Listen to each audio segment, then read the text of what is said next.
Good morning. It's January 12th. The multi-front war in the Middle East is now 828 days old. I'm your host, Jonathan Schanzer. I hope you enjoyed that news-filled weekend. I know I did.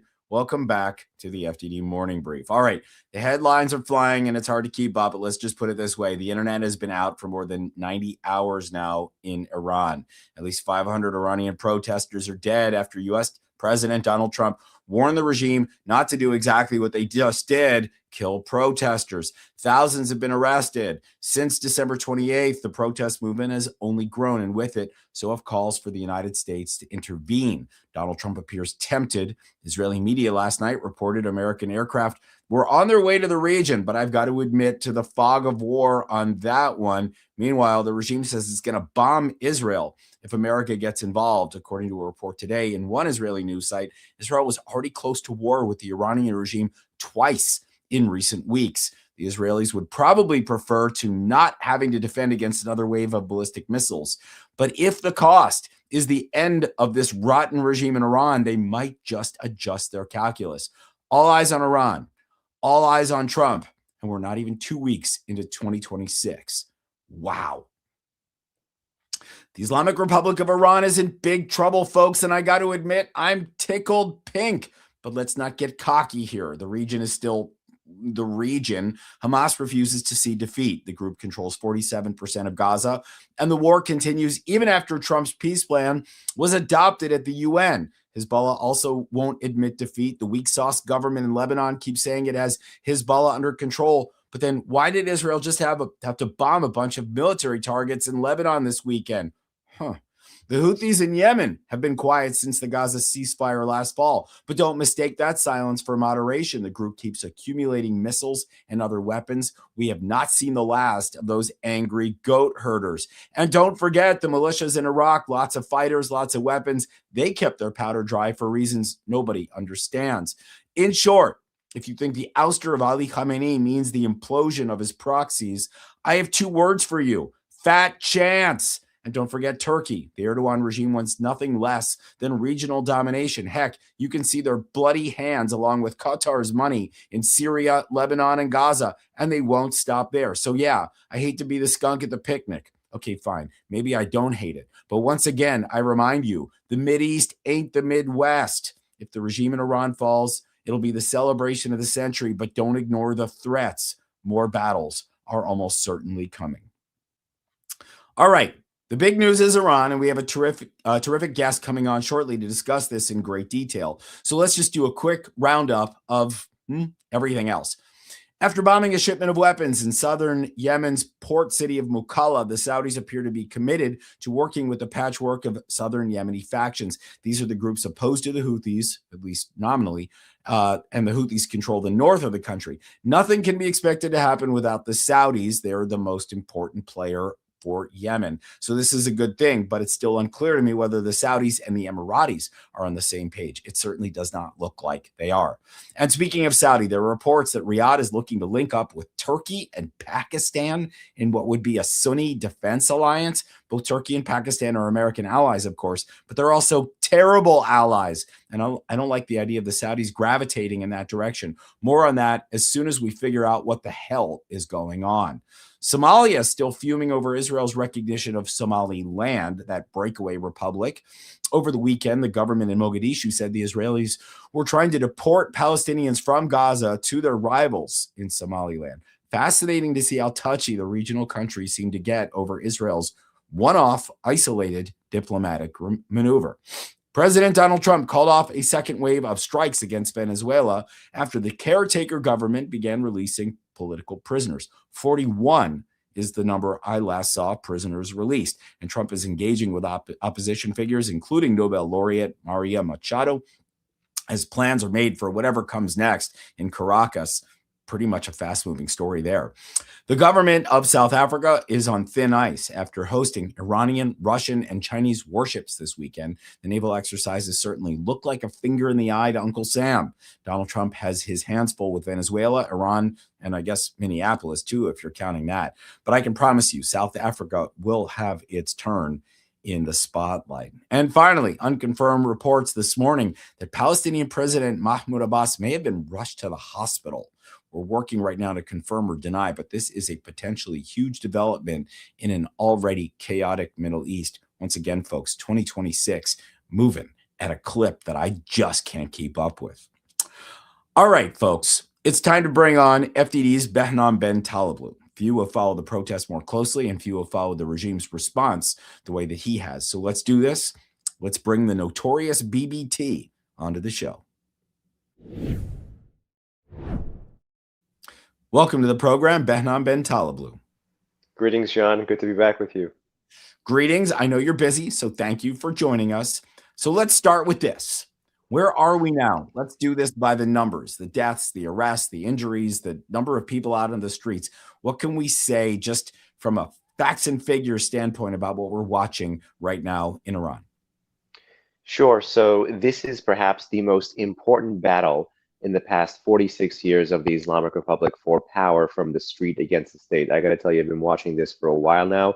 Over the past 8 years, you've seen the pattern of anti-regime protests go from seeking reform to wholesale revolution. This one right now is the most significant one, more than 2009, more than 2022.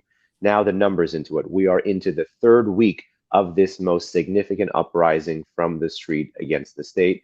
What that has meant is 500 plus, as you reported before, killed. That can be confirmed independently by Iranian human rights NGOs out here in the West. However, based on things internally, dribs and drabs of people's, particularly medical staff, hospital staff, nurses from all across Iran, that number is roughly looking like 2 to 3K, unfortunately, and growing.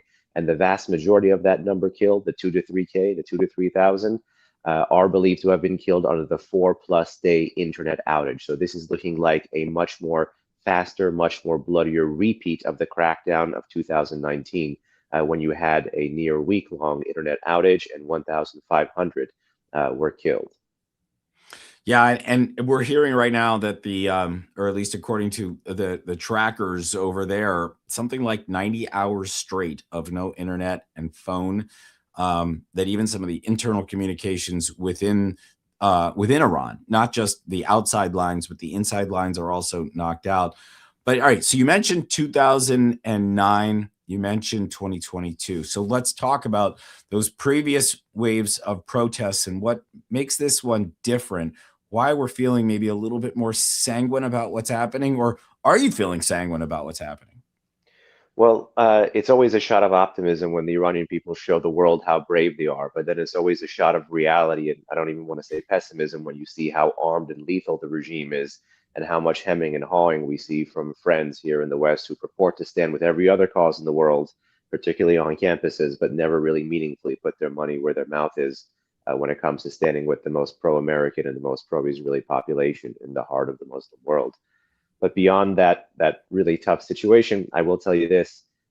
Protests are not new in Iran, but over the past, I would say, again, 8 years, there was a critical juncture in how the Iranian people were articulating for political change in their country. Rather than work through a highly rigged, highly contested ballot box, they started to take to the street in drastically different ways. So basically using economic issues, environmental issues, social issues, to vent a larger political grievance. This was a fundamentally new formula, and it was happening just at the time that the West was being done with the idea of regime change. They were taking to the street to get into the regime change business. They weren't trying to change the exchange rate. They have been trying to change the regime. And what you've seen is a steady correlation of less electoral participation and more protest participation. And the defining feature of these protests is that they're more demographically and geographically diverse, and then also that they're fundamentally much more nationalist in tone and tenor. That's why the calls for the crown prince to return, or all of the harking back to his grandfather, have been a straight line from 2017 to 2026. So the more these things go on, the more nationalist they get, the more sharper of a divide the nationalist street is creating with the Islamist state. So that's something to keep in note. But for folks here who live and work in the West and policymakers, why is this different? Is it comes across the backdrop of 2025, the economic and environmental failures that were so magnified, so in front of everyone's face in 2025. And how can we forget this torpedoes all the theses that we've heard from experts, so-called experts who live and work here in Washington with us, John, that said that this would cause a rally around the flag, the 12-day war. literally 6 months after that conflict, not only has the Ayatollah been shown to have no clothes, and this kind of gave a boost or a shot in the arm of Iranian protesters and dissidents, but rather you could say that they not only not rallied, they took to burning regime flags. So there's more targeting of regime symbols than ever before. And for those who said, well, just because the protesters are unarmed, they will be violently repressed and forever they will stay home. And that violent repression we saw on live TV during the women life freedom movements. This just goes to show you the regime can clobber people, can kill people, can frighten people, can deter people. But the resiliency of the Iranian protest movement is what makes this different. So timing, context, resiliency, a lot more of the same, the nationalism, and then the X factor here right now could even be the US. Never has a US president chosen to reach in and engage and make this their issue like Donald Trump has right now. Yeah, and I got to tell you that rally around the flag theory, my heart goes out today to people like Trita Parsi and Barbara Slavin and Rob Malley and all these so-called experts on Iran who I think have been proven wrong time and again. And I got to tell you, I do not shed a tear for whatever whatever they're going through right now.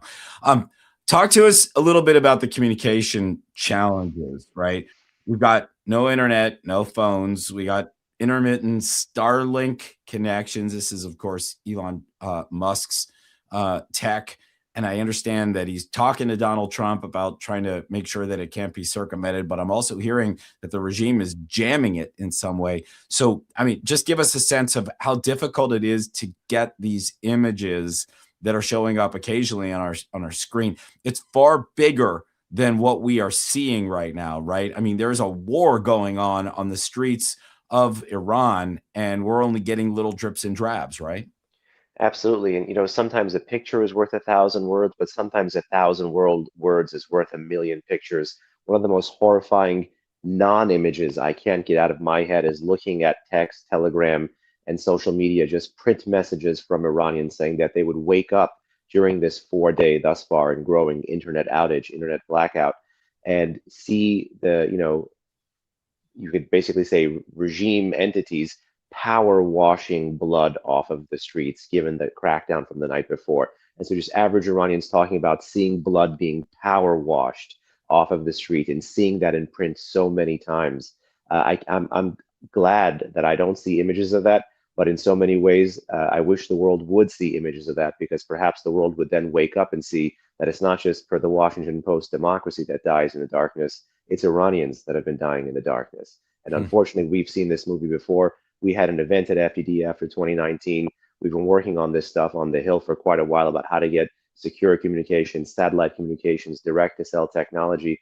And I got to tell you that if this is all that the US is going to do while the bullets are flying, that is too little too late. Secure communications and satellite stuff is what you do before the protests start. But once the regime starts turning the guns on the protesters and in this way, that is necessary, but that is nowhere near sufficient. No, it's not. And we'll talk about Trump in a second, the role that he might be able to play. But for now, let me just ask you about the role of the crown prince. This is the son of the deposed Shah of Iran. He's been based in the United States. He's playing a role right now.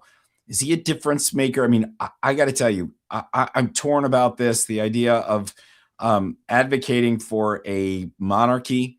People will say, why are we doing that when the people of Iran are they're democratic in nature. They appreciate democracy. Are we sending the wrong message here when we're trying to say that the people of Iran, that they're looking to create a different kind of regime than what they've had in the past? So are we muddying the waters here? But then again, this guy represents the kind of national pride of Iran, right? And true alternative to the regime. So how do we assess what's going on here with what folks are calling the crown prince? Well, no doubt, as the Islamic Republic stock has plummeted, the Crown Prince's stock has skyrocketed. And it's no accident that as the Iranian society moves away from reform and embraces wholesale revolution, they push past Islamism and they re-embrace wholesale nationalism. So these are trend lines within Iranian society that have made him today, 46, 47 years after the 1979 revolution, I would say more popular across the very diverse, different mosaic that is Iran geographically, socioeconomically, and even ethnically than I would say ever before. What I would just say about the monarchy bit and his role that he's actually been talking about much more recently is that A, monarchies can be democratic. Some of the best US partners in the world are democratic monarchies, be it Japan or the United Kingdom, for example. We have lots of monarchies that have this kind of soft paternalism in the region that actually, compared to the violence in the region, actually look like bastions of stability. But I would say that that is not even what he's auditioning for. What he's auditioning for is to be a transitory nationalist figure that helps get you to a post-Islamic Republic future where the population can decide between republic and monarchy. And the whole goal here is to get the ballot box to mean something, get voting to mean something in Iran, so Iranians can finally be in charge of their own destiny. And if they want a monarchy, great. If they want a republic, great. But should we be robbing ourselves of options? Should we continue to make ourselves here in the West policymakers interested, again, in flipping the script on the Ayatollahs? Should we continue to make the perfect the enemy of the good? Absolutely not. And I got to tell you, having seen the Crown Prince from up close sometimes, and again, last year with Cliff May, FDD president, he was hosted at FDD to talk about this idea that both FDD and Mufti, many on the Hill, many in Europe, and even within the Iranian diaspora, have grasped onto, which is called maximum support.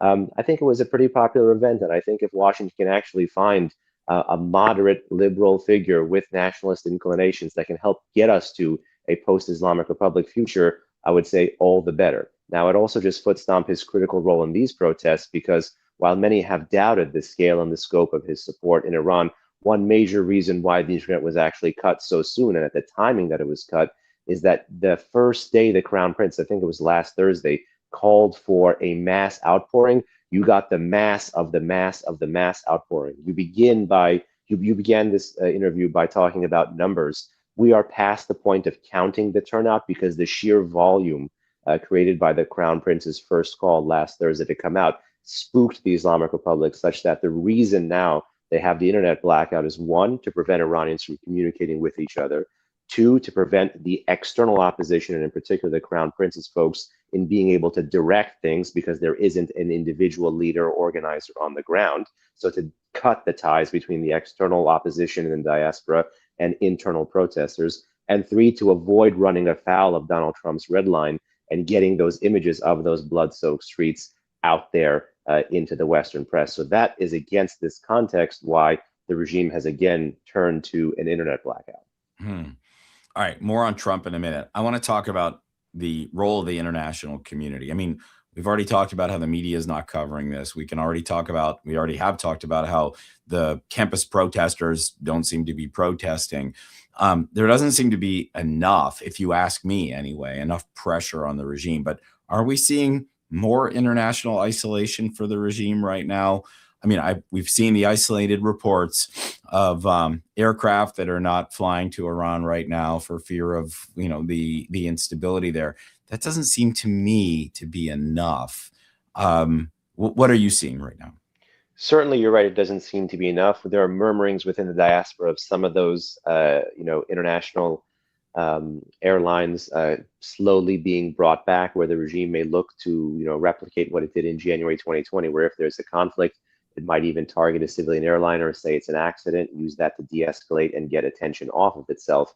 But that's really right now more in the world of rumors than actual intelligence. What I would like to see is more people foot stomping what Hannah Newman in the European Parliament did, which is to say, calling for the designation of the IRGC, do things abroad that can put wind beneath the wings of Iranian protesters, do things abroad that she's been saying, for example, that would mean recalling ambassadors from Iran. That would mean trimming the diplomatic missions and embassies and consulates and cultural centers that the Islamic Republic has all around the world, and making their ambassadors be expelled from these countries. Diplomatically, there's a lot of options here to get the G7 to say something, to get NATO to say something, to push the Islamic Republic at all international fora. Diplomacy doesn't have to just mean succumbing to your weaker adversary. Diplomacy can mean doing a full court press, making your adversary feel the heat without having to fire a single bullet. Donald Trump is the master of the bully pulpit. That kind of political and rhetorical talent that he's turned on domestic adversaries could so easily be turned on Iran's octogenarian supreme leader, so-called supreme leader, Ali Khamenei, And I think the Iranian people would rally behind that. I mean, right now, where you have Iranians creating stickers with Trump's name on it, renaming streets with Trump's name on it, speaking in English in some of these protester videos, trying to get Trump's attention. I think the diplomatic and the political options are the easiest and among the most impactful to put wind beneath the wings of protesters. And I don't really see a lot of Western leaders doing it. I would love to see more from the Five Eyes countries. I would love to see more from countries that have significant Iranian diasporas. We've seen so many protests in Canada, in Australia, in the UK, in Paris, in France, in Germany, with the pre-1979 flags. I would love these leaders to actually be able to do something about it rather than hem and haw and again talk about Palestine. Yeah, and there, we see the Israelis out front, and no surprise why. I mean, for them, the downfall of this regime is an existential matter for them, and so watching them message to the people of Iran directly. I've seen the sporadic Israeli flag on the streets, which is remarkable in and of itself. Yeah. But their role is not enough, and quite frankly, I mean, I don't think it's important to see it there. What we really want to see is more members of Congress coming out, members of Parliament in the EU. We want to see that groundswell of support, and it's not happened yet. But let me drill down a little bit for a second. One footnote, I just want to say I was very pleased to see a tweet by AOC about this. I hope things are beginning to change. I really do hope things are beginning to change. But let's hope, but let's also push. Yeah, I saw that tweet too, and my tweet to her tweet was someone's hedging. I think sometimes after you've taken the wrong position, you begin to see that you're on the wrong side of history. Maybe you want to put something out there that shows that, well, okay, maybe I was wrong, or maybe I'm beginning to shift because you see where things are going. You could read the writing on the wall. I'm not impressed with that, but I think it is worth noting. And look, if she gets on board, great. But she's done a lot of damage by supporting a lot of Iran's proxies over the years, not to mention Iran itself tacitly. Let's talk about Donald Trump, right? He talked about how he had strong options. I think that was a direct quote as it relates to Iran. We were seeing reports yesterday out of Israel that there were aircraft on the way to the region, potentially to strike at the regime. This seems to be what at least some of the governments of the Middle East are talking about. But now we're hearing something a little different, that Donald Trump may be willing to engage in negotiations with the regime. Haven't we been there and done this? And don't we know what happens when you negotiate with the regime? Are you concerned? I am significantly concerned. I mean, I'm concerned for several reasons. One, of course, is that the president's statement about wanting to hold the regime accountable if they cross this red line, if they crack down, in his words, quote, as is their custom. He's re-upped that threat several times, and each time he's re-upped that threat, it's been, again, a wind beneath the wings of Iranian protesters. The president has rightly been able to torpedo the thesis that, oh, if you give rhetorical support to protesters, it's the kiss of death. No such thing. We shouldn't have to worry about vindicating or falling into a trap set by the regime's narratives. But on the flip side, the more he says it and the more he creates the expectation and the more nothing happens, then the more the regime can actually swoop in and say, aha, there is no one to stand behind you. And then should there really be no meaningful practical support, that was when it would be when the heaviest of the heavy crackdown comes. So I think we're about to, one, enter the spiral or enter the cycle of diminishing returns for continuing to talk about it in this way by the president and then not actually begin to act. All eyes will be on a major national security meeting with the president and his cabinet tomorrow about this, where they will discuss options. I mean, I do think the president really does have in his parlance all the cards here, but to bail out a regime, to really want to negotiate with a regime who, by the way, you've proven you can achieve your national security aims without having to negotiate, because the president really took out the crown jewel of their nuclear program. So my question is, what is the regime going to be negotiating with you about, sir? What is there left to negotiate over? In a time when they don't control their own airspace, when they don't control their own streets, why would you want to throw this regime, and particularly this man, Ali Khamenei, a lifeline, when the signature element of Donald Trump's Iran policy has been to draw a sharp contrast with his Democratic predecessors, particularly President Obama? Obama had the Iran deal, Donald Trump left the Iran deal. Obama turned his back on Green Movement protesters, and Donald Trump actually stood with Iranian protesters 2017 to 2020. Why would he want to replicate the mistake of reaching out and speaking with the Islamic Republic of Iran as the Islamic Republic is cracking down. That would seem to me to be falling actually into the political trap that he has sought to avoid for so long, which is to draw a comparison rather than draw a sharp contrast with the policies of his democratic predecessors. So for political reasons alone, I would hope that this is just a head nod. I would hope that this is just the president saying, look how desperate the regime is, that they need to talk to me. And I would hope that he actually does follow through on meaningful support. He's got a lot of options here, particularly on the cyber side. When we talk about standing with the street against the state, people immediately think kinetic. But had oil sanctions been vigorously enforced, this repression apparatus would not have had the money to stand on to keep funding these security forces. If there was a significant cyber campaign potentially from the Israelis and the Americans against the regime, they could try to blind the Basij or the law enforcement forces. Imagine real-time drone footage of armored personnel carriers being moved towards crowds and those armored personnel carriers being taken out selectively. I mean, the US has tons of options here. It's all about risk tolerance. It's all about politics. It's all about interest. And it's all about a theory of victory. And Donald Trump has to see, we can't connect these dots for him, but he has to see that a regime which has quite literally put a bounty on his head, which has issued several fatwas after the 12-day war, is not going to be interested in making a meaningful deal with you, sir. If they extend their hand right now, that's because they want the American imprimatur on when they crack down next on the most pro-American population in the Middle East. Very well put. And I would just say that as we watch, Trump's maneuvers in Venezuela and the ousting of Maduro, and we see his rhetoric as it relates to peaceful places like Greenland, the idea that we're going to negotiate with this regime after everything that it's done and the threats to him personally, not to mention, assassination plots and the like, it would be very surprising to see him continue to talk. We're going to leave it there, though. BBT, thank you for joining us today on the FD Morning. Thanks for having me. All right, folks, we're just about done. This is the part where I tell you to read our website, check out all the great content on our socials, and that the contributions to FDD are tax deductible. So you know what to do. Head over to fdd.org/invest to learn more. Tune in Wednesday for another terrific episode of the FDD Morning Brief. Until then, I'm Jonathan Schanzer, signing off for FDD.